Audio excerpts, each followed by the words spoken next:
Vous avez un petit penchant pour tout ce qui brille? Ça tombe bien, lui aussi. Sorcier, sorcière, étudiant en magie? Bonsoir. Je vous avoue que je me sentais un peu coupable de vous avoir fait si peur dans mon dernier cours de défense contre les forces du mal. Alors pour me faire pardonner, j'ai décidé de changer de casquette et de devenir professeur de soins aux créatures magiques. Et pour ce premier cours, j'ai choisi de vous parler d'une des créatures les plus mignonnes et des plus espiègles du monde des sorciers. Installez-vous confortablement, soyez attentifs, soyez réceptifs, cachez bien vos objets de valeur et laissez-vous attendrir par cette adorable petite boule de poil. C'est parti pour votre premier cours de soins aux créatures magiques. Mais avant de continuer, vous savez qu'il est bon avant chaque cours de lancer votre Expecto Patro-like. Quoi de plus confortable pour votre professeur de soins aux créatures magiques, c'est-à-dire moi, que d'être protégé des détraqueurs de cette chaîne par ces adorables élèves. Autrement dit, vous, chers abonnés. Et si vous portez cette chaîne dans votre cœur, n'oubliez pas de la partager, en vous remerciant d'avance pour votre aide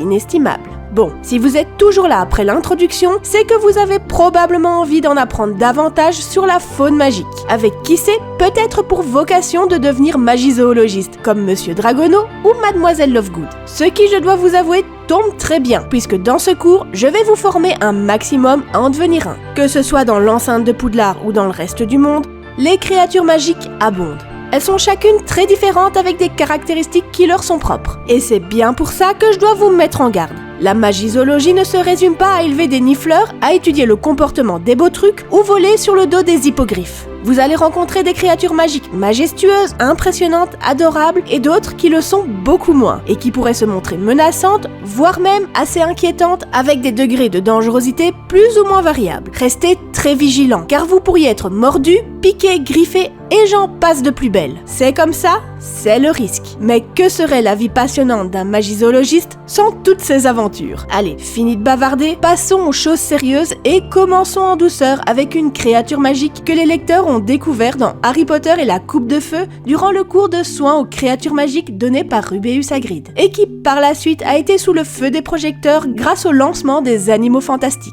Je parle bien évidemment du nifleur. Mort, regardez-moi cette adorable petite chose. Elle est craquante, n'est-ce pas? Mais est-elle vraiment aussi mignonne qu'elle en a l'air? Que savons-nous réellement sur elle? Ce qui m'amène à poser la question suivante. C'est quoi exactement un nifleur? Eh bien, c'est une petite créature magique qui peuple le monde des sorciers. Cette adorable boule de poil réside sur les terres de Grande-Bretagne, principalement dans les mines ou dans des terriers qu'elle aura creusés à 5 ou 6 mètres du sol. Sachez que le nifleur est très facilement identifiable par sa fourrure bouffante noire de jet, ses pattes étrangement plates comme des pelles et son joli museau allongé. Cette description, c'est celle que vous retrouverez dans les manuels et les ouvrages divers.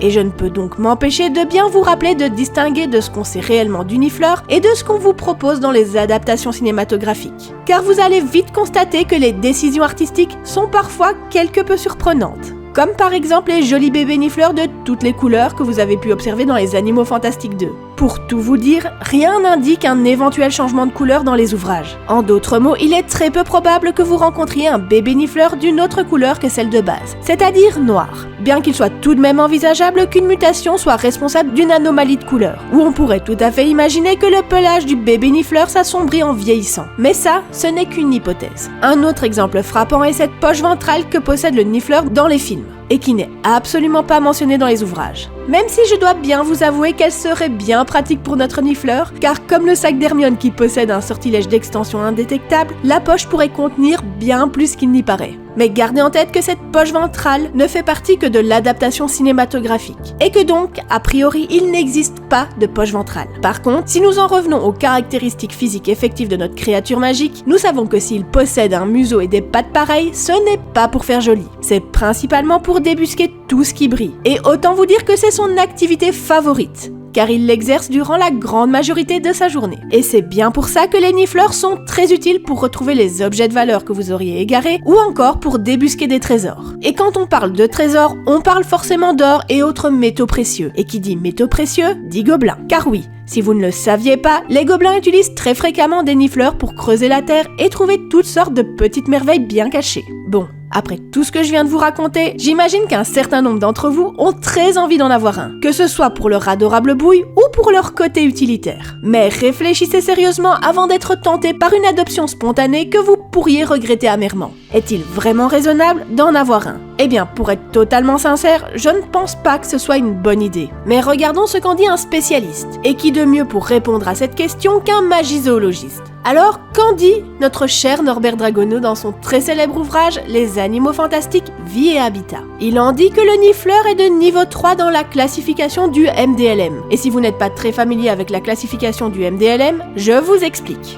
Au même titre que n'importe quel animal, chaque créature magique, être et esprit répertorié à ce jour se voit attribuer une classification par le département de contrôle et de régulation des créatures magiques. Il existe en tout 5 niveaux, allant de la plus dangereuse à la plus inoffensive. Ces niveaux sont principalement représentés sous forme de croix que vous avez peut-être déjà rencontrées dans certaines illustrations. Les niveaux sont définis de la façon suivante. Le niveau 5, ou les 5 croix si vous préférez, représente les créatures connues pour être des tueurs de sorciers. Elles ne sont pas domesticables et ne peuvent pas être dressées. Le niveau 4 correspond aux créatures dangereuses qui exigent des connaissances spécialisées et peuvent être maîtrisées par un sorcier expérimenté. Le niveau 3 est réservé aux créatures qui ne posent pas de problème particulier à un sorcier compétent. Le niveau 2 représente les créatures inoffensives domesticables. Et le niveau 1, eh bien, les créatures ennuyeuse. Voilà, maintenant que vous êtes au point, revenons à notre bébête. Comme je vous le disais, le nifleur est catégorisé en niveau 3. C'est donc une créature qui n'est pas particulièrement menaçante, mais qui demande tout de même l'expertise d'un sorcier compétent.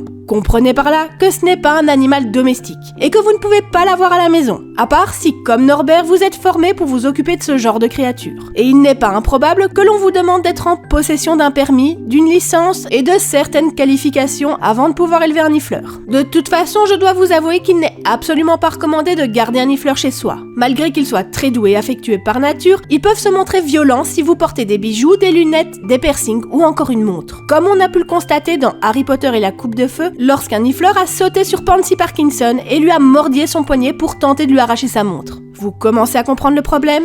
Et pour ceux qui détestent Dolores Sombrage, j'ai une délicieuse anecdote à vous raconter. Figurez-vous que pour se venger de ses horribles faits et gestes, le Gryffondor Lee Jordan a introduit un nifleur dans son bureau. Et autant vous dire que, comme le bon nifleur qu'il était, il a saccagé l'endroit. Et il aurait même sauté sur Ombrage à l'instant même où elle est entrée dans la pièce. Et figurez-vous que le nifleur aurait tenté de lui arracher à coups de dents les bagues qui ornaient ses doigts. Il l'a mordu si fort qu'il a bien failli lui arracher un bout de doigt. Je vous avais bien dit que le nifleur pouvait être dangereux. Petite parenthèse, mais si vous vous demandez comment Lee Jordan a fait pour faire entrer le nifleur dans son bureau, eh bien il l'a fait léviter d'une fenêtre à l'autre, tout simplement. Comme quoi, un Wingardium Leviosa sert à beaucoup de choses. Fin de la petite parenthèse. Comme vous pouvez le constater, si un nifleur est capable de vous attaquer sans vergogne pour une simple bague, il est également capable de saccager votre maison comme le bureau de Dolores. Gardez bien en tête que les nifleurs sont de très gros destructeurs. Ils n'hésiteront pas une seconde à bousiller votre plancher, vos murs, vos meubles et j'en passe. Tout ça pour débusquer vos objets les plus précieux. Enfin, du moins, ceux qui sont suffisamment brillants pour éveiller leur côté kleptomane. Vous pouvez donc dire adieu à votre argenterie, vos bijoux et qui sait peut-être votre chaudron rempli d'or de farfadets. Même si entre nous, ce n'est pas très malin de garder l'or des farfadets. Mais ce n'est pas le sujet. Et si vous comptiez le garder dans votre jardin, préparez-vous à ne plus en avoir de jardin. Parce qu'un nifleur creuse avec une facilité déconcertante. Il entre et sort de la terre comme si c'était de l'eau. Donc imaginez-vous 5 secondes l'état de votre jardin s'il se décidait à creuser un terrier. Ou encore pire, s'il décidait de pister la trace d'un éventuel objet brillant. Et je ne parle pas spécialement d'un lingot d'or. Cela pourrait être tout simplement une capsule de bouteille. Une destruction totale pour une capsule. Frustrant, n'est-ce pas? Cependant, je dois bien vous avouer qu'il est sympathique d'avoir un nifleur si vous vous décidez à faire une chasse au trésor, comme l'a fait Hagrid pour ses élèves durant son cours de soins aux créatures magiques. Après tout, nos adorables petites boules de poils sont bien plus efficaces que vos pelles, pioches et détecteurs de métaux. En parlant de creuser, vous devez savoir que le terrier d'un nifleur peut très vite se remplir, car une portée peut contenir 6 à 8 bébés, ce qui fait vraiment beaucoup de bébés nifleurs. Avant de clôturer ce cours, j'aimerais attirer l'attention des élèves qui passeront leur brevet universel de sorcellerie élémentaire cette année. Retenez que les nifleurs sont les créatures qui reviennent le plus souvent dans les épreuves de buse des soins aux créatures magiques. Alors préparez-vous à avoir des questions sur le sujet. C'est le professeur Gobplanche qui me l'a dit. Vous êtes prévenus. Alors vous voulez toujours un nifleur chez vous? Si c'est le cas, n'oubliez pas de vous former en magizoologie. Et dites-moi en commentaire comment vous le nommeriez et que feriez-vous avec lui. Est-ce que comme Lee Jordan, vous feriez un mauvais coup ou comme les gobelins, vous lui feriez chercher de l'or? C'est à vous de me le dire. Et voilà, c'est la fin de ce premier cours de soins aux créatures magiques. J'espère qu'il vous aura plu. Si c'est le cas, n'hésitez surtout pas à me dire quelle créature magique vous aimeriez étudier dans un prochain cours. Promis, j'essayerai d'en tenir compte. N'oubliez pas avant de transplaner de lâcher votre meilleur expecto patron like et de partager ce cours à vos amis sorciers, car un peu de douceur en ce week-end ne fait pas de mal et qui sait, vous pourriez même leur faire découvrir des choses. Je ne vous le dirai jamais assez, un sorcier dans sa communauté est un sorcier heureux. Alors suivez-moi sur les réseaux sociaux et venez discuter, moi je vous attends. Twitter, Facebook ou Instagram, c'est comme vous voulez, mais sachez qu'ensemble, l'aventure est bien plus passionnante. Sorciers, sorcières, étudiants en magie, au revoir.